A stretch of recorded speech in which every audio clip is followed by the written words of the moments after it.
always hate to interrupt. I like to just keep talking, sharing.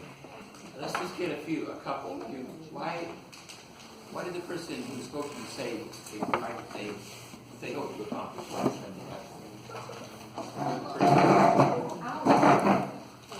John is from Effingham County, and he'd like to capture the magic that is here. Okay. All right. Magician. We have several magicians here. Pull rabbits out of hats and all kinds of things. Transform communities with everyday stories. Anyone else? Why did the person?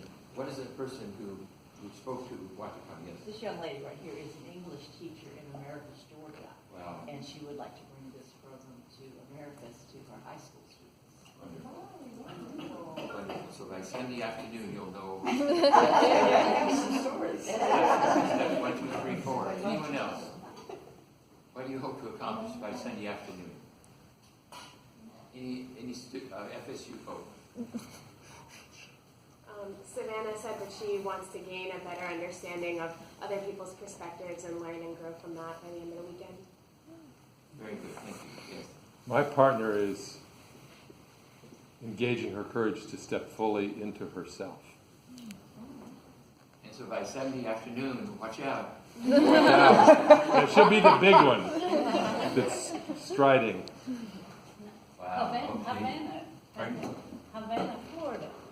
Tell me the name of your group is coming out of it. Havana. Do you have a bit of time? It is spontaneous combustion, red hot front porch tales from the Florida Panhandle. Great. Fantastic. All right. Okay, good people from around the world. This morning I invite you to think together and discuss a true story. You ready for a true story? This is the place of story. I am not an actor. I've never been in a play. My entire life, I've never been in a play. Can you believe how disprivileged I am? But now I am. I am at the heart of the play. Thank you.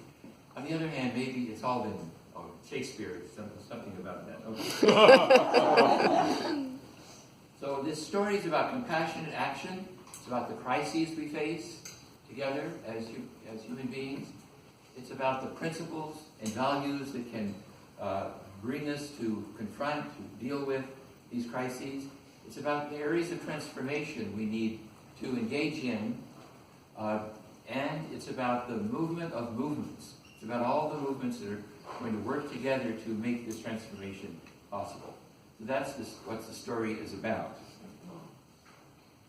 And so the way this will work is I will speak, I will answer a question, you will talk to each other, and then I will continue speaking. So it's going to be dialogical note of the code. Is that okay? If you do a little talking? Okay. And this may only take like 3 hours. I know you're not going to let me do that. You go ahead. Yeah, go ahead. No, sir. No, I'm just kidding. But no, we're going to move right along. So in our dialogical storytelling keynote. So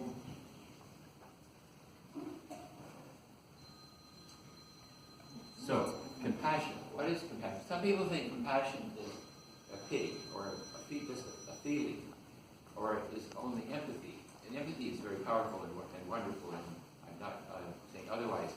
But compassion is more than all of that. Compassion is, the word is from compassion. Com is with, passion, suffering. So to be compassionate is to be with your suffering and to be with one's own suffering.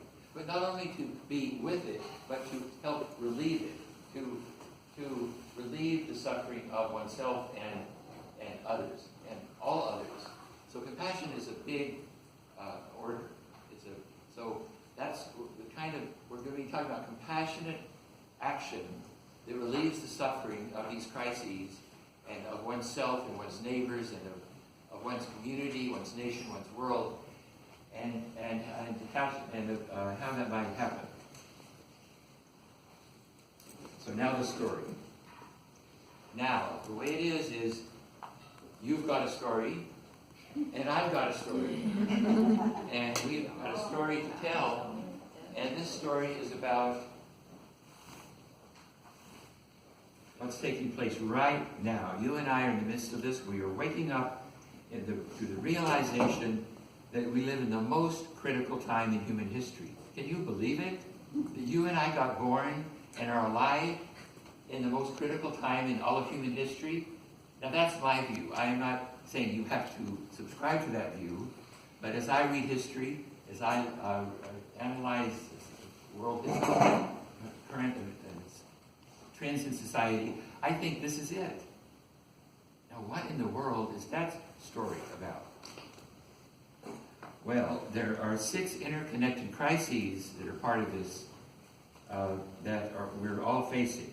First, climate change. We all know the hurricane is threatening human civilization and indeed all life on Earth. Not only human civilization, but biodiversity. You know, we're in the dieback of the 6th dieback of species. You've seen the statistics. It's shocking. You know, 65% of life has died in the last 50 years under my time. You know, so I not only got born in the most difficult time, I helped destroy life on Earth. Wow. And I didn't mean to. I thought oil was good. I thought oil was a good idea. You know, I'm from Oklahoma. We have a lot of oil, but it wasn't such a good idea. It is. So our planet is warming because of the release of carbon dioxide, methane, and other greenhouse gases, from the burning of fossil fuels, raising animals for meat, and other human activities resulting in the melting of ice caps and glaciers, rising of the seas, flooding of coastal areas, forest fires, megastorms, food collapse, social dislocation, and more. And Georgia and Florida have been hit hard. And, you know, I really wish I could say, oh, it's going to get better. But we're grieving because we've had it good and things are changing. But we are very creative. Human beings, most creative. We not only can destroy very well, we can also create really well. So I'm on the side of, yes, it's tragic. Yes, we're grieving. But by gosh, we're going to fight and we're going to transform and we're going to. But that's another part of the story. I'm getting ahead of myself. Second crisis, the patriarchy. Heard about the patriarchy? You know, these men that we're in charge. You know, we're the rulers, and we tell people what to do. We control women, and we control nature. We're society. The patriarchy is a crisis because half of humanity's wisdom and voice and participation is not fully present in the leadership of the human race. We are in big trouble, and we are in big trouble. So that's the second crisis, is the patriarchy is fighting to maintain its control of women, nature, and society. After thousands of years, women are still being subjugated by men, resulting in over-masculinized societies based on aggression and cutthroat competition. Number 3, greed and a rigged economy have increased income and wealth disparities. Did you know 26 people have as much wealth as the poorest bottom half of humanity? 3.7 billion people, their wealth equals 26 people's wealth. Outrageous, in my humble opinion. Outrageous.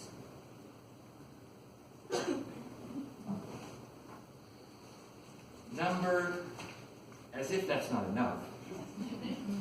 Number 4, the rich and their corporations are fighting to control our governments, have you noticed?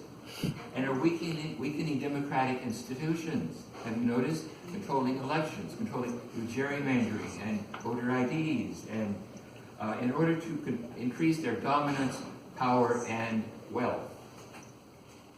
Crisis. See the red lights flashing?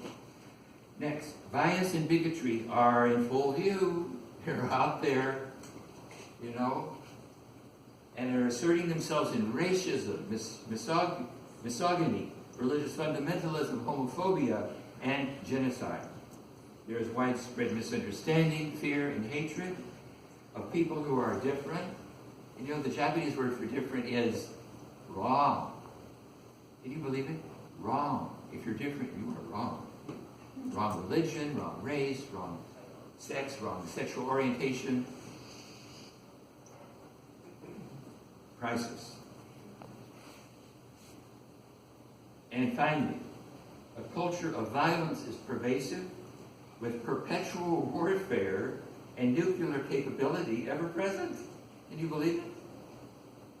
We suffer from armed conflicts between and within nations and ubiquitous violence in everyday life. These 6 crises are interdependent and are demanding a whole system transformation if life on Earth is to continue and we are to thrive. What a time to be alive! Wow! We made it! I'm excited. You know, I've been trying to change the world for 50 years. And I'm more excited now than I ever have been. When I was in my 20s, I was excited. You said I've been in 55 countries now. But that's not very many. There are 193 countries. But in my final years, I'm staying home. I'm going to take care of my country and my community. Now, I still love planet Earth. Oh boy, do I. I'm so in love with planet Earth and the peoples and oceans and mountains of the whole planet. But my country is in deep, in Korea we say deep kimchi. It's in deep trouble. And I used to be flying around the world all the time. I'm staying home and I'm going to do what I can for my country of birth. My people have been here since the 17th century, and I am deeply concerned. And so I'm fighting, non-violently. Absolutely. Now, turn to somebody in your group, and which of these crises have you noticed most powerfully in your community or state? Please, just take a minute each. Turn to somebody and share which one.